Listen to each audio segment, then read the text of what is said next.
Good Lord. An amazing, dark, gloomy, dingy space, stone floors there in front of me. This station, St Mary's, closed in 1938, was reopened in 1940, having been transformed into a bomb shelter. I'm going down now, and this is absolutely amazing. An almost intact bomb shelter. A long, narrow room, benches on each side, timber benches still here. Behind and above the benches are holes in the wall. Clearly that's where bunks would have been fitted.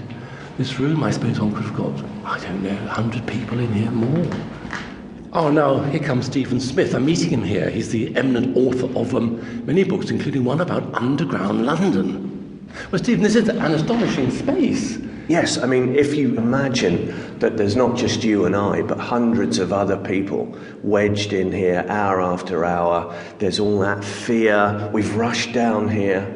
The sanitary conditions aren't up to much. Oh, no, there's a little screen wall here. I guess that would be the Elsan. That's where the loo would have been. Well, if they had one at all. But there is this myth that, cheery Cockneys endured the Blitz and made their own entertainment, but actually it was very grim, certainly to start with. And a lot of people, one thinks of Graham Greene, the end of the affair. A lot of people preferred to take their chances on the surface where they could at least breathe the air and get a glass of water. Indeed. I mean, sheltering the tube was entirely very political in 1940. And indeed, the government had regulation to stop people believing that there'd be sort of deep shelter mentality would emerge. People would never come out of their hidey holes. That's right. There was a sort of propaganda campaign, and people were described as tube Cuthberts. That was a kind of sissy, If you resorted to the underground, then you weren't pulling your weight.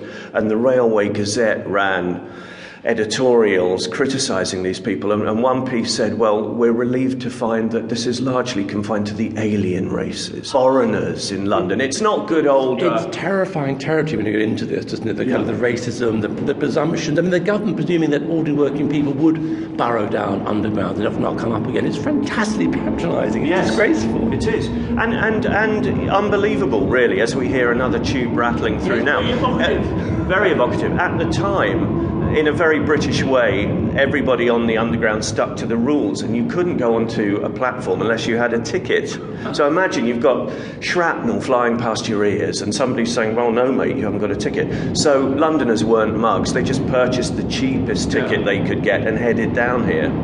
Is it true that initially, I think Christmas 1940, that there was a popular sort of assault on, I think, the Liverpool Street Station led by the Communist Party, saying, the rich in the West End have deep shelters in hotels, have working people in the eye of the storm, the docks don't have anywhere provided for them, so take over the tubes. The underground, the shelters were a breed.